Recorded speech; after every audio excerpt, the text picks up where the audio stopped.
everybody, I welcome you to all in concept classes. Last में हमने अपना second method with one question कर लिया था. आज हम क्या पढ़ेंगे? सेकंड मेथड का रेट ऑफ कन्वर्जेंस पढ़ेंगे.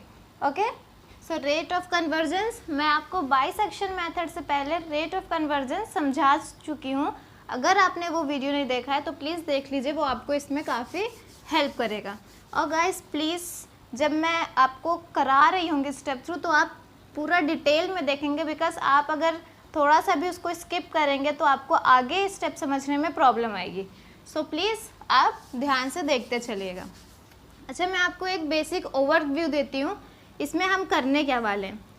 मैंने आपको बताया था सेकंड मेथड में कि ये एक इम्प्रूवमेंट है रेगुलर फाल्सी मेथड का. रेगुलर फाल्सी मेथड का इम्प्रूवमेंट है. It means regular falsi method क्या था, देखिए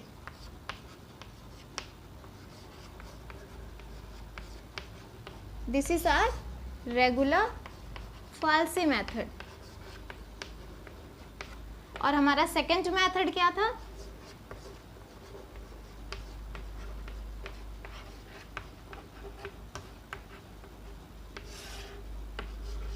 this is our second method. इसमें आपको दिख रहा होगा ज़्यादा कुछ डिफरेंस नहीं है, बस ये वैल्यूज़ आपस में इंटरचेंज हुई हैं, मतलब अपनी प्लेसेस बदली है इन्होंने. ज़्यादा कुछ डिफरेंस नहीं होता है. ये इसका इम्प्रूव्ड है. इट मीन्स जो हम रेट ऑफ कन्वर्जेंस फाइंड करेंगे वो इस मेथड से फाइंड करेंगे. अब आप में से आधे सोच रहे होंगे इस मेथड से इसका रेट ऑफ कन्वर्जेंस कैसे आएगा. सी गाइस, देखिए ये डिफरेंस क्या होता है इनमें. जो रेगुलर फाल्सी मेथड होता है उसमें एक वैल्यू हम एक इंटरवल कांस्टेंट कर देते हैं और एक उसको कन्वर्ज करते आता है. मीन्स देखिए ये जैसे हमारा क्या था, कर्व था रेगुलर फाल्सी मेथड में. हमने ये पॉइंट ज्वाइन किया था. ओके, जब वो फंक्शंस आते जाएंगे तो एक क्या होता है, जैसे ये x1 हुआ, ये x2 हुआ. ओके, मान लीजिए ये x0 था और ये समथिंग x डैश था. तो जब आपने जब ये वैल्यूज़ इनके बीच में फाइंड की तो आप क्या करते थे, अगर ये नेगेटिव का फंक्शन है ये पॉजिटिव का फंक्शन है, मान लीजिए ये पॉजिटिव का आ गया तो ये वैल्यू हट जाती थी और इंटरवल इसके बीच में आ जाता था. मीन्स एक वैल्यू को हम क्या करते थे, कांस्टेंट मान के चलते थे, वो चेंज नहीं होती थी. लेकिन जो सेकंड मेथड में है उसमें आपको फंक्शन देखना ही नहीं होता है कि वो निगेटिव आ रहा है कि पॉजिटिव आ रहा है. हमें जैसे जैसे स्टेप बढ़ते जाएंगे, अगर फर्स्ट स्टेप में x0 एंड x1 थे हमारे इंटरवल, तो नेक्स्ट केस में ये डेफिनेटली रिमूव हो ही जाएगा. इस पे कोई डिपेंड नहीं करेगा कि fx2 की वैल्यू क्या है, उसके अकॉर्डिंगली हमें ये या ये चेंज करना है. हमें x0 ही छोड़ना है और नेक्स्ट स्टेप के लिए x1 x2. मतलब सेकंड मेथड क्या करता है, ये दोनों तरफ से कन्वर्ज होते आता है. और रेगुलर फाल्सी मेथड क्या होता है, वो एक इंटरवल कांस्टेंट होता है और दूसरा उसको कन्वर्ज करता है. बस यही बेसिक सा डिफरेंस है इनमें, ज़्यादा कुछ डिफरेंस नहीं है. तो हम इसको लेके सॉल्व करेंगे और लास्ट में जब हमें कंडीशन लगानी होती है यही, तो रेगुलर फाल्सी मेथड में हम एक वैल्यू कांस्टेंट कर देते हैं, वेयर एज सेकेंड मेथड में नहीं करते. बाकी इनमें रेट ऑफ कन्वर्जेंस एक ही तरीके से फाइंड होता है. सो हम यूज़ क्या करने वाले हैं, रेगुलर फाल्सी मेथड का फॉर्मूला यूज़ करने वाले हैं. ओके गाइस, अब देखिए आपको अगर याद हो जनरल फार्मूला क्या होता है, x n. देखिए fx1 होता है. इट मीन्स अगर हम लिख दें fxn-1 और यहाँ ये ऐसे था fx1 x2, इट मीन्स ये n-1 है तो ये xn होगा. और n की वैल्यू अगर हम 2 रख देंगे तो क्या आ जाएगा, 2 और यहाँ पर 1, तो ये इसके तरह हो जाएगा. Next minus fxn xn-1 upon में fxn-1 माइनस fxn. समझ में आपको गाइस ये. अब देखिए यहाँ पर क्या होता है, आपने ये आप इसको जब और सॉल्व करेंगे तो ये इस फॉर्म में आ जाएगा. देखिए xn minus fxn bracket xn-1 minus xn upon f x N minus one minus f x n. जब आप इसको भी सॉल्व करेंगे तो आपको ये मिल जाएगा। इट मीन्स आप ये लिखें या ये लिखें। मैंने ये इसलिए लिखा है क्योंकि इससे सॉल्व करेंगे तो थोड़ा लेंदी और हार्ड हो जाएगा, इससे करेंगे तो हमारा जल्दी से आ जाएगा। उस जल्दी में भी काफ़ी स्टेप है, तो हम उस स्टेप्स को मिनिमाइज करने के लिए इसे यूज़ करेंगे। ऑलराइट, सो चलिए स्टार्ट करते हैं। आपको अगर रेट ऑफ कन्वर्जेंस याद हो तो मैंने आपको एक चीज़ सिखाई थी। देखिए ये क्या था आपकी एक्सिस, ओके, ये वाई एक्सिस, ये एक्स एक्सिस। इसमें मैंने आपको सिखाया था, मान लीजिए आपका यहाँ पर ही कहीं पर रूट है और आप यहाँ स्टेप्स पे बढ़ रहे हैं, ये मान लीजिए एक्स एन आ गया, तो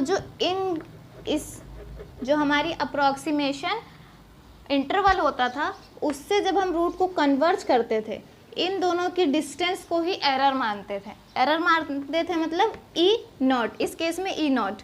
ई नॉट क्या होता था? X not minus alpha, x not minus alpha, और इसको हम मॉड में लेते थे क्योंकि डिस्टेंस पॉजिटिव ही होती है। सेकंड केस में क्या होता था? E one equals to X one minus alpha, वैसे ही E N equals to X N minus alpha and E N plus one is equals to X N plus one minus alpha. समझ में आपको ये याद है? हम जब ये बढ़ते जाते हैं तो क्या होता है, स्टेप्स मतलब एरर डिक्रीज होती जाती हैं। सो आइए इसको स्टार्ट करते हैं। ये हमारी बेसिक इक्वेशन है, यही वाली। इसको आपको बस सॉल्व करना है, और सॉल्व किससे करना है? टेलर्स मेथड से। याद हो आपको तो आपने ये BSc I think first year में पढ़ा हुआ है, सो आपको ज़्यादा प्रॉब्लम नहीं आएगी। अब देखिए ये आपके क्या है, इक्वेशन है। यहाँ पर ये क्या आ रही है हमारी, एक्स एन प्लस वन की वैल्यू से आएगी। मतलब जो हम इंटरवल लेते हैं तो उसके एक आगे का इंटरवल फाइंड करने के लिए ही तो सारे मेथड्स यूज़ किए जाते हैं। सो इससे एक आगे का इंटरवल मिलेगा हमें। अब हमें क्या करना है, इस एक्स एन की वैल्यू इससे निकालिए। देखिए ये है, तो एक्स एन क्या हो जाएगा, इसको हम पॉजिटिव कैसे लेके चलेंगे, तो ई एन यहाँ है और ये अल्फ़ा इधर आएगा, सो ये क्या हो जाएगा, ई एन प्लस अल्फ़ा। वैसे इस केस में क्या होगा, x N plus one equals to e N plus one plus alpha. Okay, हम यही वैल्यू यहाँ पर सब्सटीट्यूट करेंगे। सो एक्स एन की जगह पर क्या आएगा, e N plus alpha minus यहाँ पर क्या आएगा, e N plus one plus alpha. समझ में आपको ये कैसे आएगा? फिर उसके बाद एक्स एन की जगह e N plus alpha, okay, minus f x n की जगह एफ एक्स एन की जगह e N plus alpha from here, and then इसकी जगह पे क्या आएगा, एक्स एन माइनस वन की जगह पे e N minus one plus alpha minus, अब एक्स एन की जगह पे ई एन, जब ये देखिए माइनस बाहर है, ई एन प्लस अल्फ़ा, ये इसमें मल्टीप्लाई होगा तो ये माइनस का, फिर ये माइनस इसमें मल्टीप्लाई होगा तो ये भी माइनस का, मतलब माइनस अल्फ़ा। ओके, देन इसके नीचे क्या आएगा हमारा, ये F x N minus one की value E N minus one plus alpha and minus E N plus alpha. समझ में आया आपको? अब देखिए ये वैल्यू अलग है, इसके नीचे ये देखिए, ये वैल्यू के नीचे ये नहीं है, तो ये किसके नीचे है, सिर्फ इसी के नीचे है आपकी ये वाली वैल्यू। ठीक, कंफ्यूज नहीं करिएगा। फिर देखिए ये जो अल्फ़ा है ये इधर जाके, देखिए ये क्या हो सकता है, ये इधर जाके इसको माइनस कर सकता है, इट मीन्स ये और ये कैंसल आउट हो जाएंगे। सो हमें मिलेगा क्या, e N plus one is equals to, यहाँ पर सिर्फ ई एन बचेगा माइनस इसकी, ये देखिए ये माइनस, इससे अल्फ़ा अल्फ़ा कट डाउन हो जाएगा। So what we get here is e N plus alpha and here e N minus one minus En। Okay, यहाँ पर ही हमें ये मिल जाएगा। फिर नेक्स्ट नीचे हमारा क्या रहेगा, नीचे हम इसको ओपन करते हैं, और ओपन किससे करेंगे, बाय टेलर्स मेथड या फिर टेलर्स थ्योरम। अगर आपने नहीं पढ़ी है तो प्लीज़ एक बार पढ़ लीजिएगा। टेलर्स मेथड यूज़ करेंगे, सो उसके अकॉर्डिंग ये देखें, ये En के नीचे नहीं है वैल्यू, सिर्फ इसके नीचे है। ये क्या होगा, f first term alpha plus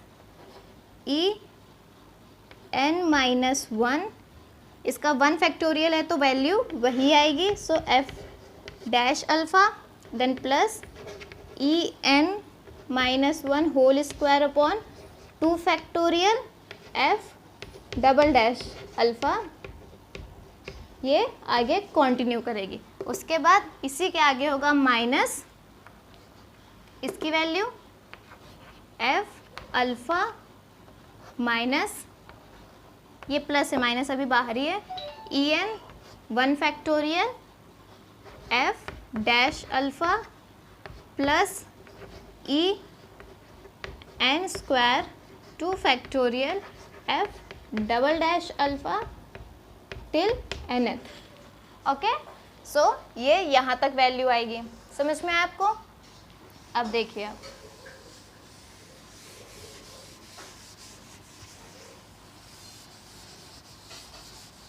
ये आपको समझ में आया। फिर आपको क्या करना है, ये देखिए, इसमें माइनस क्या करेंगे आप, अंदर मल्टीप्लाई करेंगे, और जब ये माइनस, ये वाला माइनस इसमें अंदर मल्टीप्लाई होगा तो इन सब के साइन क्या होंगे, चेंज हो जाएंगे, सारे माइनस में हो जाएंगे। जब ये माइनस में हो जाएंगे सो ये क्या होगा, ये वाला f अल्फ़ा ये वाले f अल्फ़ा से डिवाइड हो जाएगा, और इस केस में देखिए और इस केस में देखिए f डैश अल्फ़ा कॉमन होगा। जब आप इन दोनों को एक साथ लिखेंगे तो f double dash alpha common होगा।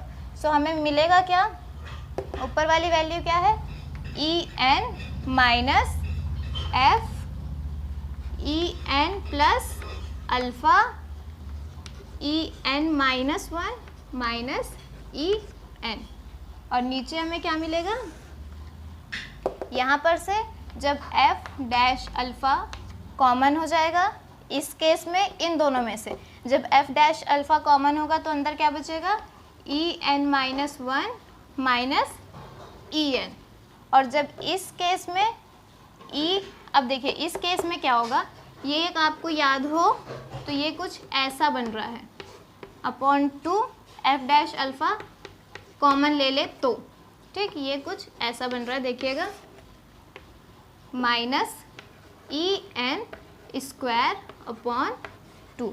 इन दोनों वैल्यूज़ हमने कैलकुलेट के साथ में, तो ये ऐसा कुछ बन रहा है। इसमें से 1/2 कॉमन ले ले तो ये क्या बचा अंदर, a square minus b square. इसको ओपन करते तो हमें क्या मिलता है, a plus B a minus B.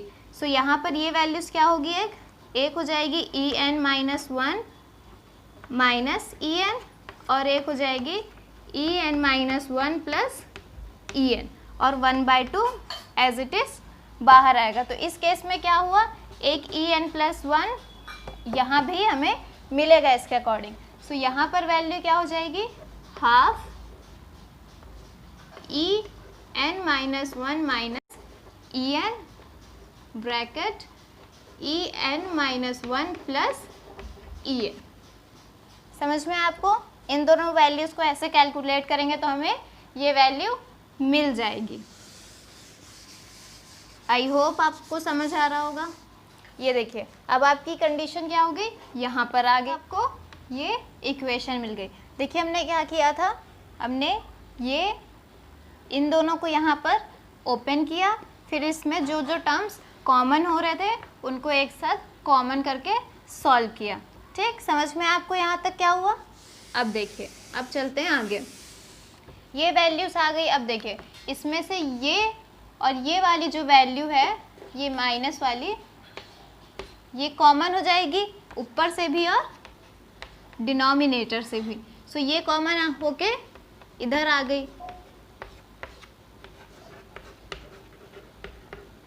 Okay, and then ये वाली वैल्यू भी क्या हुई, कॉमन होके बाहर आ गई। ओके, सो हमारे पास अंदर इसमें क्या बचा, एफ डैश अल्फ़ा, ये तो पूरी बाहर हो गई, प्लस यहाँ पर से ये वाला टर्म बाहर चला गया, तो अंदर क्या बचा, half E N minus one plus E N F double dash alpha. समझ में आया आपको, ये टर्म और ये टर्म कैंसल आउट हो जाएंगे। ओके, तो हमारे पास क्या बचा अब, दिस अपॉन दिस। तो चलिए इसके आगे बढ़ते हैं। अब देखिए ये स्टेप को आप क्या कीजिए, इसको भी ओपन कर दीजिए और इस पूरे टर्म को, ये अब इधर मल्टीप्लाई होगा क्योंकि ये अलग से चल रहा था, तो अब इस टर्म को हम इससे डिनोमिनेटर से मल्टीप्लाई कर देंगे, पूरी इक्वेशन एक साथ बना लेंगे। समझ में आया आपको? तो क्या करेंगे, देखिए इसको इससे मल्टीप्लाई करेंगे, so E N F dash alpha, ये पहले इससे मल्टीप्लाई हुआ, प्लस अब ये वाला टर्म इससे मल्टीप्लाई होगा, सो ई एन यहाँ आ गया, ई एन अपॉन 2, इसके बाद ये पूरा term as it is, e N minus one plus E N F double dash alpha. Okay, और ये वाला टर्म क्या है, माइनस में, हम इसको फिर से टेलर्स थ्योरम के अकॉर्डिंगली ओपन करेंगे, सो हमें क्या मिलेगा, एफ अल्फ़ा, ये माइनस अंदर पूरा मल्टीप्लाई होगा तो पूरे पॉजिटिव निगेटिव में चेंज हो जाएंगे, so minus E N F dash alpha minus E N square upon 2 factorial f double dash alpha. समझ में आया आपको? और इसके अब पूरे के नीचे आ जाएगा ये वाला term, that is f dash alpha plus half E N minus one plus E N F double dash alpha. समझ में आया आपको? अब देखिए अब क्या करना है आपको, अब ये वाले इस ई एन को इन दोनों में अंदर मल्टीप्लाई कीजिए और इक्वेशन को ओपन कीजिए। समझ में आ रहा है आपको? देखिए अब क्या होगा, ये वाली जो इक्वेशन है इसको हम ओपन करेंगे, so what we get is, देखिए ये तो same e N F dash alpha exact वही आ जाएगा, देन ये ई एन क्या होगा, अंदर मल्टीप्लाई होगा, तो जब ये वाला ई एन इससे मल्टीप्लाई होगा तो हमें क्या मिलेगा, 1/2 e n then E N minus one, और ये एफ डबल डैश अल्फ़ा भी, ये वाला टर्म भी, तो पहले ये मिलके इसके साथ मल्टीप्लाई होंगे, फिर ये मिलकर इसके साथ मल्टीप्लाई होंगे। समझ में आया आपको फ्रेंड्स? ये क्या आ गया, एफ डबल डैश अल्फ़ा, फिर क्या हुआ, ये सेम एग्जैक्टली टर्म इससे मल्टीप्लाई होंगे, so what we get is E N square upon 2 F double dash alpha. समझ में आया आपको इतना? ये फिर उसके बाद क्या करेंगे, आगे के टर्म ऐसे ही as it is copy down हो जाएंगे, F alpha minus E N F dash alpha, then ये minus E N square upon 2 F double dash alpha. समझ में आया आपको? क्या मिला आपको? ये आपका न्यूमरेटर मिल गया, डिनोमिनेटर क्या होगा, देखिए ये इसके आगे का ही टर्म है माइनस का, ओके, इसके आगे का ये वाला टर्म डिनोमिनेटर में है, so F dash alpha plus half E N minus one plus E N F double dash alpha. अब आप देखिए ये जो टर्म है E N F dash alpha, okay, और जो ये सारे टर्म्स हैं, ये वाला टर्म इससे कैंसल आउट, दिखा आपको, ये वाला टर्म इससे कैंसल आउट हो जाएगा। समझ में आ रहा है ना आपको? और देखिए इसमें क्या होगा, ये जो f, देखिए हमारी इक्वेशन क्या होती है, ये हमें रूट क्या लिया है, हमने अपना रूट लिया है हमने अल्फ़ा, मतलब एफ अल्फ़ा पे जो है वो इस जो हमारे फंक्शन है उसकी वैल्यू क्या हो रही है, 0, मतलब इसकी वैल्यू क्या हो जाएगी आपकी 0 हो जाएगी। समझ में आया आपको, इसकी वैल्यू क्या हो जाएगी 0। तो आप क्या करेंगे, यहाँ पर ही वैल्यू को पुट करेंगे और इसमें कुछ कैंसिल आउट हो रहा है, ये देखिए ये वाला टर्म इससे कैंसिल आउट हो रहा है। समझ में आया आपको। अब आपके पास क्या बचा है, ये क्या हो गया 0 हो गया, क्योंकि हमारी फंक्शन की वैल्यू अल्फा पॉइंट पे 0 हो रही। तो ऊपर के केस में हमारे पास क्या बचा, सिर्फ half E N minus 1 f double dash alpha. समझ में आया आपको। और नीचे के टर्म में आपके लिए क्या बचेगा, ये f dash alpha plus half E N minus 1 plus E N F double dash alpha.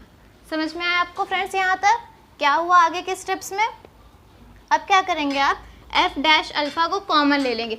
ये देखिए ये क्या होगा, आगे ऐसे ही प्रोसीड कर रहा होगा, ठीक। तो हम क्या करेंगे, half E N minus 1 f double dash alpha, इसमें से क्या करेंगे हम एफ डैश अल्फा को कॉमन ले लेंगे। जब इसको कॉमन करेंगे तो बाहर क्या बचेगा, 1 plus 1/2 e N minus 1 plus E N F double dash alpha. इस वैल्यू को क्या करेंगे हम, निगलेक्ट करेंगे। क्यों करेंगे, क्योंकि देखिए ये सब क्या है, ये एरर्स हैं। आप उनका फैक्टोरियल फाइंड करेंगे और उनको जितना स्क्वायर करते जाएंगे या उनकी जितनी पावर बढ़ती जाएगी वो वैल्यूज़ उतनी ही ज़्यादा छोटी होती जाएंगी। इट मीन्स हम इसको 1 के इक्वल मान लेंगे। जब ये पूरी वैल्यू 1 के इक्वल मान लेंगे तो हमारे पास सिर्फ क्या बचेगा, हमारे पास सिर्फ बचेगा 1/2 e N minus 1 f double dash alpha and नीचे क्या बचेगा, सिर्फ एफ डैश अल्फा। समझ में आया आपको। आप इसको ऐसे लिखिए या आप बुक के अकॉर्डिंग इसको ऐसे लिखिए, मतलब एक ही है। समझ में आपको यहाँ तक। यही हमारी क्या हो गई, ये एक इक्वेशन हो गई। समझ में आपको इसका डेरिवेशन। अब देखिए अब क्या करना है हमें, यहाँ पर क्या वैल्यू चल रही थी, ई एन प्लस 1। अगर आपको याद हो रेट ऑफ कन्वर्जेंस, जब रेट ऑफ कन्वर्जेंस पढ़ रहे थे हम, तो हमारी इक्वेशन क्या थी, E N plus 1 is less than और equal to C E N की पावर हमने क्या लिया हुआ था, क्यू। समझ में आया। इससे मतलब क्या हुआ, अगर आप n की वैल्यू को n माइनस 1 रख दें तो आपको क्या मिलेगा, ई एन हो जाएगा, यहाँ पर n plus 1 n minus 1 plus 1 हो जाएगा, और c यहाँ पर क्या रख देंगे, n माइनस 1। सो यहाँ पर हमें क्या मिल जाएगा, n माइनस 1 q। सो ये 1 1 cancel out. Here what we have is E N which is less और equal to c then E N minus 1 whole to the power q। फिर क्या करेंगे, इसको, इस c को आप ऐसे लिख सकते हैं। समझ में आया आपको। अब देखिए ये क्या होता है, देखिए अगर आपने कोई वैल्यू ऐसे लिखी हुई है तो ये स्क्वायर क्या होता है, इधर जाके इस पे स्क्वायर बन जाता है। ओके, अगर बाई चांस यहाँ आपने 3 लिखा हुआ है तो यहाँ क्या आता है, क्यूब। यहाँ 4 लिखा है तो यहाँ क्या आता है, 4। सिमिलर केस इसके साथ होता है। ये क्यू क्या करेगा, ये पॉजिटिव की वैल्यूज़ मैंने आपको शुरू में बताया था हमने लिया। सो ये क्या करेगा, क्यू से ई एन सी। समझ में आया। और ये क्या हो जाएगा, 1/q। ये क्या हो जाएगा, 1/q। ये कैसे होगा, मतलब देखिए ये कुछ ऐसा लिख सकते हैं हम इसको। जब हम इसको ऐसा लिख सकते हैं, इसको मान लीजिए इक्वल के फॉर्म में। So E N minus 1 is equals to, ये q का रूट था। सो जब रूट हटेगा तो 1/q and hair c 1/q। अगर इस वैल्यू को ऊपर भेज दे तो हमें क्या मिलेगा, e N minus 1 is equals to e n 1q c minus 1 की पावर q। समझ में आपको। अब en-1 की इस वैल्यू को आपको यहाँ पर सब्स्टिट्यूट करना है। समझ में आया आपको? लेट ये कांस्टेंट है, ये वैल्यू और ये वैल्यू कांस्टेंट है, so let half f double dash alpha upon f dash alpha is equals to what? Is equals to constant some c। So आपकी इक्वेशन क्या होगी? en+1 is equals to half half नहीं होगा अब यहाँ पर, en-1 and c। समझ में आपको? आपको ये कुछ ऐसे पुट कर देंगे। सो en+1 is equals to en-1 की जगह en1 to the power 1/q, c की पावर -1/q। समझ में आया आपको? ये इसकी वैल्यू और यहाँ पर c एक्स्ट्रा रहेगा। So en+1 is equals to en की पावर 1 + 1/q एंड c की पावर 1 - 1/q। अब इसको कंपेयर कराएंगे। आप किससे कंपेयर कराएंगे? आपकी जो रेट ऑफ कन्वर्जेंस की इक्वेशन है, that is en+1 is equals to, और दिस वन इज en(q). इसको क्या करेंगे? en के इस टर्म से कंपेयर कराएं, क्योंकि ये वैल्यू इससे सेम हो रही है, ये c इसकी और ये वाली इससे कंपेयर होगी। So en(q) is en1 + 1/q। So q equals to 1 + 1/q। इसको सॉल्व करेंगे तो हमें क्या मिलेगा? q² equals to 1 + q। समझ में आया आपको? ये क्या हुआ यहाँ पर? अब देखिए, अब आप इसको कैसे सॉल्व करेंगे? ये फॉर्मूला होता है आपका फाइंड करने का। So plus minus 1। अब आप इसको कैलकुलेट करेंगे तो आपको क्या मिल जाएगा? 1 + -√5/2। आप यहाँ पर क्या करेंगे? आप सिर्फ पॉजिटिव वैल्यू लेंगे। पॉजिटिव वैल्यू क्यों लेंगे? क्योंकि आप एरर से क्या फाइंड कर रहे थे? उनके बीच के डिस्टेंस ही तो आपको एरर बता रही थी। तो डिस्टेंस क्या होती? वो निगेटिव नहीं हो सकती। मान लीजिए ये वैल्यू क्या हो गई? इससे बड़ी हो गई। अगर आप यहाँ निगेटिव ले लेंगे तो ये बड़ी निगेटिव की हो जाएगी, तो हमारा आंसर माइनस में आ जाएगा। तो वो हम नहीं करेंगे, तो हमें प्लस में चाहिए। सो 1 + √5 की वैल्यू क्या होती है? 2.236/2। ओके, सो हमें क्या मिलेगा? 3.236/2। इससे हमें क्या मिल जाएगा?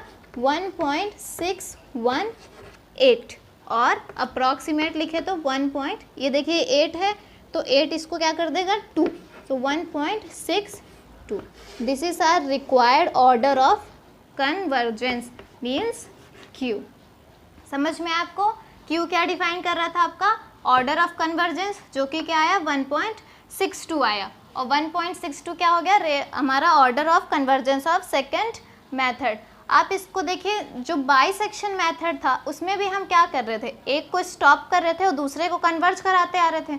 मतलब एक इंटरवल आपका वहीं पर था और दूसरा चेंज हो रहा था। जब वो रुक रहा था तो वो इधर वाला, मतलब ये दोनों नहीं बदल रहे थे, कोई ना कोई एक कांस्टेंट कर रहे थे, इसलिए वो स्लो रेट था, क्योंकि वो एक तरफ से कन्वर्ज हो रहा था। लेकिन जो ये सेकंड मेथड है, ये क्या करता है? ये दोनों तरफ से कन्वर्ज करता है वैल्यू, इसलिए इसका क्या होता है? उसमें क्या था? ऑर्डर 1 था, लेकिन इसमें ऑर्डर क्या आएगा? 1.62। इट मीन्स इसका ऑर्डर ज़्यादा है, इसका रेट ऑफ कन्वर्जिंग पावर भी ज़्यादा है। समझ में आ गया आपको? Rate of convergence of second method कैसे निकालते हैं? यही था पूरा प्रोसेस और यही डेरिवेशन है। आप इसको 2-3 बार अच्छे से देख लीजिएगा कि ये आपके माइंड में सेट हो जाए। जब ये आपको सेट हो जाएगा तो आपको कोई भी प्रॉब्लम नहीं आएगी, और कोई प्रॉब्लम आएगी तो टेलर्स फॉर्मूले में आएगी, वो आप उसको एक बार अच्छे से पढ़ लीजिए, बीएससी फर्स्ट ईयर की बुक में है। सो आई होप आपको ये समझ आ गया होगा। हम अपने नेक्स्ट टॉपिक में न्यूटन्स मेथड पढ़ेंगे और उसके आगे कंटिन्यू करेंगे। So till that, thank you so much and bye bye.